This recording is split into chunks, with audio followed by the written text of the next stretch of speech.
പരിഗണിക്കാൻ സ്കൂൾ അറിവിന്റെയും വായനയുടെയും ലോകത്തേക്ക് വഴിതെളിച്ച P.N. പണിക്കരുടെ ചരമദിനമാണ് നാം വായനാ ദിനമായി ആഘോഷിക്കുന്നത്.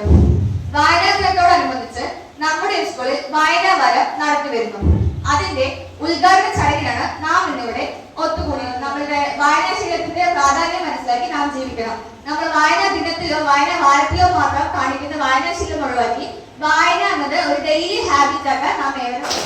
Thank you Alisha. Next inaugural അഡ്രസ്സിനായി നമ്മുടെ വിദ്യാലയത്തിലെ പ്രിൻസിപ്പലായ മിസ്സിസ് ഉഷ ടീച്ചറെ വെൽക്കം ചെയ്യുന്നു. വായനയുടെ പ്രാധാന്യം എല്ലാവർക്കും അറിയാം. പണ്ടൊക്കെ ഞങ്ങളെ കുട്ടിക്കാലത്ത് ഒരു ബുക്ക് ഉണ്ട്, ചെറിയ കുട്ടികൾക്ക് നിങ്ങൾക്കറിയാം, കളിക്കൊടുക്ക, ബാലരമ എന്നൊക്കെ പറഞ്ഞിട്ടുണ്ടായിരുന്നു അല്ലെ. വളരെ ഞങ്ങൾ ആ ബുക്ക് കിട്ടാൻ വേണ്ടി കാത്തിരുന്നു. ആ ദിവസം എപ്പോഴാ പേപ്പറുകാരൻ ആ ബുക്ക് കൊണ്ടുവരിക എന്ന് കാത്തിരുന്ന് അത് ആ ദിവസം തന്നെ ഒറ്റ ദിവസം കൊണ്ട് ഞങ്ങളത് വായിക്കുകയായിരുന്നു.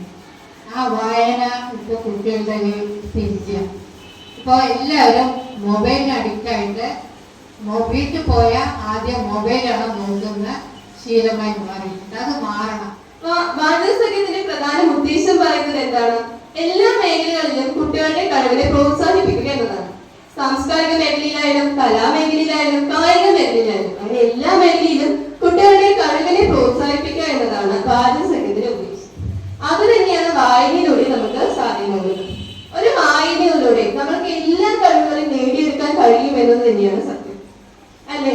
നമ്മളെല്ലാവരും വിദ്യാഭ്യാസം നേടുന്നവരാണ്. എന്നാൽ ഈ വിദ്യാഭ്യാസത്തിന്റെ ഗുണം എന്ന് പറയുന്നത് ലോകത്തെ മൊത്തം മനസ്സിലാക്കുന്ന തരത്തിൽ വേണം ആവാൻ. ഈ ഒരു വർഷത്തെ മോട്ടവും അതുമായി ബന്ധപ്പെട്ട് തന്നെയാണ്. ഈ വർഷത്തെ മോട്ടോ റീഡ് യുവർ വേ, നിങ്ങളുടെ വഴിയെ വായിക്കുക. പിന്നെ അതുപോലെ പറയുമ്പോൾ ഇപ്പൊ എന്റെയൊക്കെ ഒരു കുട്ടിക്കാലത്ത് പറയുമെങ്കിൽ LP UP ക്ലാസ്സുകളൊക്കെ പഠിക്കുന്ന സമയത്ത് നമ്മുടെ സ്വന്തം സാഹചര്യം നമ്മൾ കൊണ്ടു നടക്കുന്ന കുറച്ച് പുസ്തകങ്ങളായിരുന്നു ഈ പൂമ്പാറ്റ, വാഴമ്മ, കളിക്കൊടുക്ക പോലത്തെ അമ്മച്ചിത്രകളൊക്കെ. ഇന്ന് എനിക്ക് തോന്നുന്നത് നമ്മുടെ അന്നത്തേക്ക് ആ കുട്ടിക്കാലത്ത് ഞങ്ങളുടെ ചർച്ചാ വിഷയം എടുത്തു ഇന്നത്തെ പല ക്യാരക്ടേഴ്സ് ഉണ്ട്. മായാവി പല ക്യാരക്ടേഴ്സ് ഉണ്ടല്ലോ. അങ്ങനത്തെ ക്യാരക്ടേഴ്സ് ഒക്കെയാണ് നമ്മുടെ ആ കുട്ടികളുടെ കാലത്ത് നമ്മുടെ കുട്ടികളുടെ ഇടയിലുള്ള ചർച്ചാ വിഷയങ്ങൾ വരുന്നത്. പക്ഷെ ഇന്നത്തെ കുട്ടികളുടെ ചർച്ചാ വിഷയങ്ങൾ വരുന്നത് തന്നെ നിങ്ങൾക്കറിയാം, മറ്റേ ഫ്രീ ഫയറും പബ്ജിയും പോലെ ഗെയിംസ് ഒക്കെയാണ് ഇന്ന് ചർച്ച ചെയ്യുന്നത്. അത്രയ്ക്ക് ഒരു വളരെ മോശമായ അവസ്ഥയിലേക്ക് ഇന്നത്തെ വിദ്യാർത്ഥി സമൂഹം നിൽക്കുകയാണ്. സോ അതിൽ നിന്നൊക്കെ രക്ഷപ്പെടണമെങ്കിൽ കുറച്ചൊക്കെ വായിക്കാനുള്ള ചിന്ത വരണം. നമ്മുടെ ഏറ്റവും നല്ലൊരു സുഹൃത്താണ്. സുഹൃത്തിന് കുറെ ക്വാളിറ്റീസ് ഉണ്ട് അല്ലെ. ശരിക്കും ഒരു നല്ലൊരു സുഹൃത്ത് നമ്മളെ അണ്ടർസ്റ്റാൻഡ് ചെയ്യും, നമ്മളെ ഇൻസ്പയർ ചെയ്യും, നമ്മളെ തിരുത്തും അല്ലെ. നമ്മളെ എല്ലാ രീതിയിലും ഡെവലപ്പ് ചെയ്യുന്ന അല്ലെങ്കിൽ എല്ലാ മേഖലകളിലും നമ്മളെ ഡെവലപ്പ് ചെയ്യാൻ സഹായിക്കുന്ന ഒന്നാണ് നമ്മുടെ ഫ്രണ്ട് എന്ന് പറയുന്നത്. അതേപോലെ തന്നെയാണ് ബുക്ക് എന്നുള്ളത്.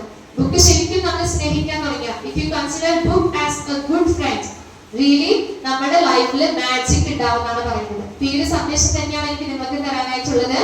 Love your books and read books. നേരത്തെ പറഞ്ഞ പോലെ വായന ആയിരിക്കണം നമ്മുടെ ലഹരി.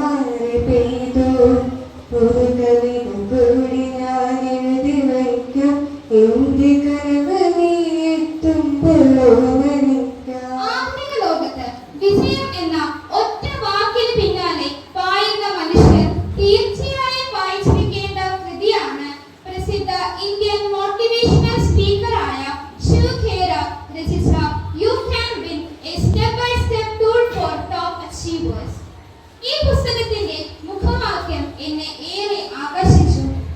Winners don't do different things, they do things differently.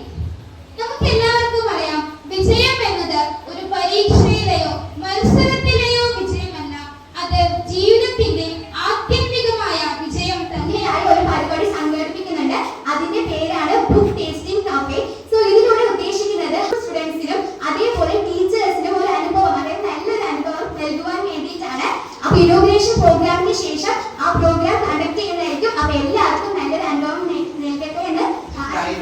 UP സ്റ്റുഡൻസിനായി ഒരു ബുക്ക് മാർക്ക് മേക്കിംഗ് കോമ്പറ്റീഷൻ നടക്കുന്നുണ്ട്. അതിൽ എല്ലാവരും പങ്കെടുക്കേണ്ടത്.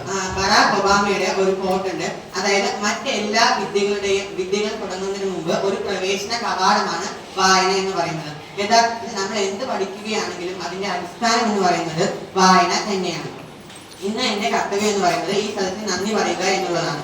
ആദ്യമായി നമ്മുടെ സ്കൂളിന്റെ പ്രിൻസിപ്പലായ ശ്രീമതി ഉഷ ടീച്ചറെ അവരുടെ വാക്കുകൾക്കും സാന്നിധ്യത്തിനും ഹൃദയം നിറഞ്ഞ നന്ദി അർപ്പിക്കുന്നു.